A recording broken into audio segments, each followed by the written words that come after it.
नमस्कार, मैं हरेंद्र और आज मैं आपको क्राइम की दुनिया की एक ऐसी कहानी सुनाने जा रहा हूं जो इस देश में शायद एक ऐसा पहला केस होगा क्राइम की दुनिया में कि जहां 46 मासूम बच्चों का कत्ल करने के बाद भी, जुर्म साबित होने के बाद भी, गुनाहगार के द्वारा अपने जुर्म का कबूल करने के बाद भी उसको फांसी की सज़ा नहीं हो पाई, जब कोर्ट ने खुद उसके ऊपर फांसी की सज़ा, उनके गुनाहों के बदले उनको फांसी की सज़ा देने का आदेश दिया था। जी हाँ, हम देश के सबसे दर्दनाक सीरियल किलर की बात कर रहे हैं और इसकी पूरी हम लोग स्टोरी जानेंगे। एक लड़की थी जिसका नाम था अंजना, नासिक के कोल्हापुर में रहती। ड्राइवर से प्यार हो जाता है और वह ट्रक ड्राइवर के साथ भाग करके पूना आ जाती है और पूना ही में रहती है। कुछ समय के बाद उस ट्रक ड्राइवर से अंजना को एक बेटी होती है और बेटी का नाम वह रेणुका रखती है। और लेकिन बेटी पैदा होने के कुछ समय के बाद ही वह ट्रक ड्राइवर जो है अंजना को छोड़ करके कहीं चल जाता है, भाग जाता है। यानी अंजना जो रोड पर सड़क पर आ जाती है। कुछ समय के बाद वह एक रिटायर्ड फौजी के साथ उसका अपना शादी करती है और उस रिटायर्ड फौजी के से जब शादी करती है कुछ समय के बाद उससे भी एक लड़की होती है जिसका नाम सीमा रखती है। रेणुका और सीमा दो उसकी बेटियां हो गई थी, लेकिन यहाँ पर भी वो रिटायर्ड फौजी भी जब बेटी पैदा होती है अंजना का, तो कुछ समय के बाद अंजना को छोड़ करके चल जाता है। अब अंजना का हालात ये था कि वो पूरी तरह से रोड पे आ गई थी और दो बेटियों का बोझ भी उसके कंधे पर था। धीरे धीरे वे लोग इधर उधर छोटे मोटे चोरी करते हैं और अंजना और पॉकेटमारी करते हैं। इस तरह से उन लोगों का जो है जीवन चलता है। जब दोनों बेटियां जब बड़ी होती है तो अंजना ने भी उन लोगों को यही काम सिखाया था, चोरी करना और पॉकेटमारी करना। और तो दोनों बेटियां भी अपनी माँ को इसी काम में मदद किया करती थी। सारा कुछ उन लोगों का ऐसे ही चल रहा था, ये इसी धंधे से और इसी पॉकेटमारी और छोटे मोटे चोरी से उन लोगों का जीवन यापन चलता था। लेकिन एक दिन अचानक अंजना को एक जगह पे एक छोटा बच्चा रोता हुआ दिखाई दिया। वहाँ पर कोई था नहीं और बच्चा रो रहा था। अंजना के माइंड में तुरंत उसके दिमाग में तुरंत उस बच्चे को अगवा करने का ख्याल आया और अंजना किसी तरह से उसको अगवा कर भी लेती है।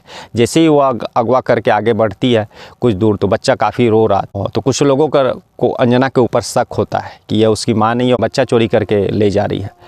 और जैसे ही वे लोग अंजना के पास आते हैं तो अंजना जो है उन लोगों को भरोसा दिलाने में कामयाब हो जाती है कि वही उसकी माँ है, लेकिन बच्चा भूख के कारण रो रहा है। और इस बात को विश्वास दिलाने के लिए अंजना जो है उस बच्चे को भी अपने गोद से नीचे गिरा देती है ताकि उसको चोट लग जाए और लोगों का सारा ध्यान उस बच्चे के ऊपर चल जाए। तो ठीक वैसे ही करती है और लोग यही सोचते हैं कि यार उसकी माँ है और बच्चा भूख से परेशान है और रो रहा है, और हम लोग फिर उसके ऊपर शक करें उसे और परेशान हो करके वह बच्चे को ही छोड़ दी।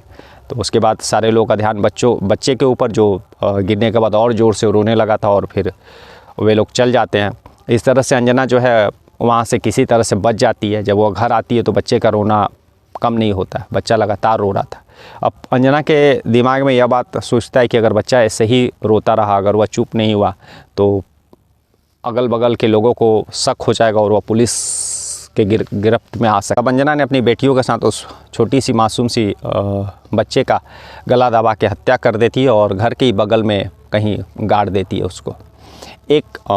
ये पहला ऐसा केस था जब वह उनके जीवन में, जब उन्होंने किसी बच्चे का अपहरण किया और उसके बाद कत्ल कर दिया। एक कत्ल करने के बाद, एक गुनाह करने के बाद उन लोगों का हौसला मजबूत हो जाता है। अब वे लोग अपना जो है पेशे में जो बच्चों का अगवा करना, छोटे बच्चों का अगवा करना और उसके बाद उनका इस कैसे यूज करना है भीख मांगने के लिए, और उसके बाद अगर कुछ प्रॉब्लम हो तो उन बच्चों को मौत के ठिकाने लगाना, ये उन लोगों की आदत में शुमार हो गया था और उन लोगों के लिए एकदम सरल हो गया था। और एकदम जो छोटे बच्चे 1 से 2 साल के रहते थे, वे बच्चे खास करके इन लोगों का टारगेट हुआ करते थे, क्योंकि छोटे बच्चे होने से इन लोगों को ज़्यादा दिक्कत नहीं होता था, ये लोग आराम से हैंडल कर सकते थे। और छोटे बच्चे इन लोगों के पास रहने से लोगों को शक भी कम होता था, क्योंकि वो बच्चे ठीक तरह से बोल भी नहीं पाते थे। और वैसे बच्चे रहने से इन लोगों के पास लोगों से भीख ज़्यादा मिलता था, लोग दया ज़्यादा करते थे, और कुछ अगर प्रॉब्लम भी हुआ तो वे उन बच्चों को आसानी से ठिकाने लगा सकते थे। तो ये सारा एंगल देखते हुए लोग इन लोगों का जो निशाना एकदम मासूम बच्चे जो 1 से 1.5 साल 2 साल के बीच में रहते थे वही रहते थे। और उन लोगों से ये लोग इस तरह का काम, भीख मंगवाने का और चोरी करने का काम करवाते थे, और कुछ दिक्कत होता था उन लोगों का मार करके ऐसे ही कहीं गड्ढे में गाड़ देते थे। और ऐसे ही इन लोगों का जो है सारा काम चलते रहा, पुलिस के नज़र में भी नहीं आए। लगभग एक बार तो इन्होंने एक भावना नाम की बच्ची का अपहरण किया, और ज़्यादातर बच्चे जो होते हैं आपको मालूम ही है कि वे अगर दूसरे माँ बाप के पास जाए तो उन लोग रोना नहीं बंद करते हैं, लगातार रोते रहते हैं। तो यह भावना नाम की बच्ची भी लगातार कंटिन्यू रो रही थी और शांत नहीं हो रही थी। तो इन लोगों का मन में, फिर तीनों का मन में वही डर समाया कि अगर बच्ची चुप नहीं हुई तो हम लोग के ऊपर लोगों को शक हो जाएगा और हम लोग पुलिस की गिरफ्त में आ सकते हैं। ठीक, उसके बाद भावना नाम की बच्ची का भी ये लोग कत्ल कर देते हैं। तो 10 से 12 महीने की वो बच्ची रहती है, उसको एक प्लास्टिक के थैली में डाल करके पैक करके बांध करके ये लोग सिनेमा देखने के लिए निकल जाते हैं। और बाकायदा सिनेमा भी देखते हैं तीनों, और फिर वहाँ से जब वापस आने का समय होता है तो उसी सिनेमा घर के जो डस्टबिन रहता है, उस डस्टबिन में इस बच्ची का लाश जो प्लास्टिक में लोग रैप करके रखे रहते हैं अपने बैग में, झोले में, उसमें डस्टबिन में डाल देते हैं। यह वहाँ से निकल जाते हैं। बाद में जब सफाई कर्मी सारा सिनेमा घर का सफाई करते हैं और डस्टबिन वगैरह का, तब यह बात सामने आती है।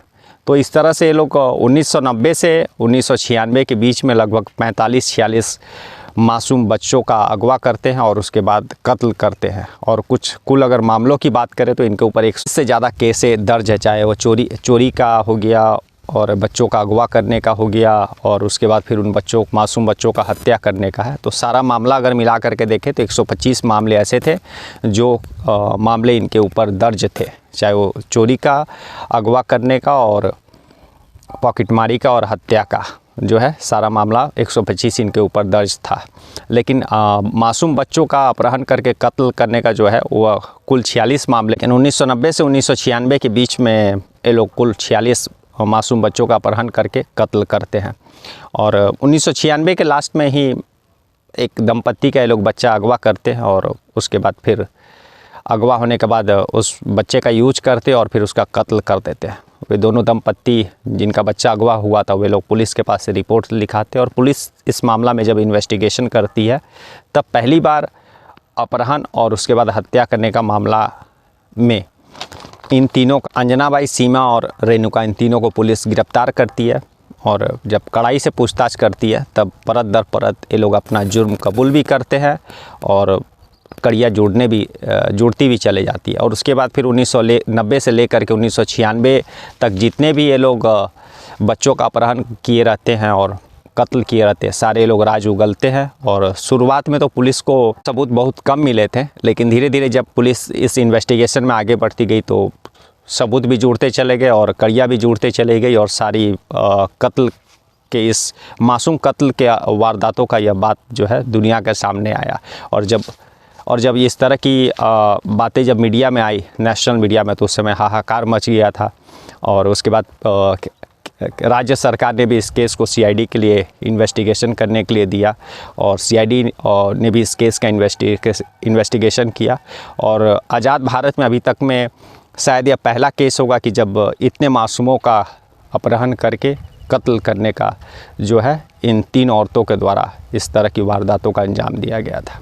पुलिस इन तीनों को गिरफ्तार करके जेल भेजती है, मामला कोर्ट में चलता है, लेकिन पुलिस सबूत के अभाव में, क्योंकि यह 1990 से 1996 के बीच का मामला था, तो सबूत, बहुत सारे केसों में सबूत पुलिस को नहीं मिल पाता है। लेकिन कुल 10 से 12 केसों में जहां अगवा करके हत्या करने का जो मामला था उसमें पुलिस को सबूत भी मिलते हैं और बाकायदा पुलिस जो है कोर्ट में सिद्ध भी कर पाती। और जब ये सारा सुनवाई चल रहा था तभी 1998 में अंजना का मृत्यु जो है जेल में ही हो जाता है। और जेल में मृत्यु होने के बाद ट्रायल इन लोगों का, रेणुका और सीमा का, चलते रहता है। और पहली बार 2001 में सेशन कोर्ट, जो महाराष्ट्र का, जो पूना का सेशन कोर्ट है, वह कोर्ट ने इन लोगों को, सीमा और रेणुका को, क्योंकि अंजना तो मर चुकी थी जेल में बीमारी के कारण, और पहली बार इन लोगों को मौत का सज़ा सुनाया था। इसके बाद फिर ये लोग जो है महाराष्ट्र हाई कोर्ट में अपील करते हैं। 2004 में हाई कोर्ट ने भी इस तरह के जघन्य अपराध के लिए इन लोगों का जो सज़ा सेशन कोर्ट ने जो दिया था, मृत्यु, फांसी की सज़ा, वो बरकरार रखता है। फिर ये लोग सुप्रीम कोर्ट में अपनी अर्जी, याचिका दायर करते हैं सज़ा के खिलाफ। सुप्रीम कोर्ट ने भी जो है मौत का सज़ा बरकरार रखा और इस तरह के केसेस को रेयरेस्ट ऑफ रेयर माना है। जो सीरियल किलर का केस सुप्रीम कोर्ट के पास जब इन लोगों का पहुंचा। 2014 में इन लोगों के पास लास्ट ऑप्शन बचा था राष्ट्रपति के पास गुहार लगाने के लिए, क्षमा याचना के लिए। 2014 में जब उस समय के राष्ट्रपति प्रणब मुखर्जी थे, उनके पास यह मामला आता है, मर्सी पिटीशन। तो राष्ट्रपति प्रणब मुखर्जी ने भी इस पर दया दिखाने से इनकार कर दिया और जो सुप्रीम कोर्ट का फांसी का सज़ा बरकरार रखा था उसी सज़ा पर उन्होंने हस्तगत किया। लेकिन ये लोग महाराष्ट्र हाई कोर्ट का रुख 2022 में महाराष्ट्र हाई कोर्ट ने यह बात माना कि मर्सी पिटीशन पर जो है सरकार की तरफ से, राष्ट्रपति के तरफ से निर्णय आने में काफ़ी लेट हुआ, जिसके कारण मुजरिम को हर एक दिन मर के जीना पड़ा जेल में, और यह कहीं से भी उचित नहीं है। इसलिए महाराष्ट्र हाई कोर्ट ने उन दोनों की मौत की सज़ा को उम्र कैद में तब्दील कर दिया। और आज भी यरवदा जेल जो महाराष्ट्र का जेल है, वहाँ पर ये दोनों अपने उम्र कैद की सज़ा काट रहे और मरते दम तक वहीं रहेंगे। यह यरवदा जेल वही जेल है जहाँ पर संजय दत्त भी गिरफ्तारी के बाद अपना सज़ा वहाँ पर काटे थे। यह भारत का पहला ऐसा केस था जिसमें ऐसी महिलाओं को फांसी की सज़ा दी गई थी। इससे पहले कभी भी औरतों को फांसी की सज़ा नहीं दी गई थी, लेकिन मर्सी पिटीशन में लेट होने के कारण इन लोगों का फांसी की सज़ा को जो है उम्र कैद में तब्दील कर दिया। और मेरे को लगता है यह क्राइम की दुनिया में भारत का पहला ऐसा केस होगा जहां पर गुनाहगार इतना जघन अपराध भी करता है, एक दो नहीं बल्कि 45 मासूमों का जान भी लेता है और उस जुर्म को कबूल भी कर कायदा गुनाहगारों को कोर्ट सज़ा भी देती है उनके गुनाह के लिए, लेकिन एक गलती के कारण उन गुनाहगारों को अपने गुनाहों की सज़ा से बच जाते हैं। तो इसमें किसकी कहाँ पर क्या गलती है, या फिर उन गुनाहगारों की किस्मत कहें जिनकी किस्मतों ने उनको अपने गुनाह का सज़ा काटने से भी बचा लिया। कमेंट में बताइएगा। तब तक के लिए नमस्कार, जय हिंद, जय भारत।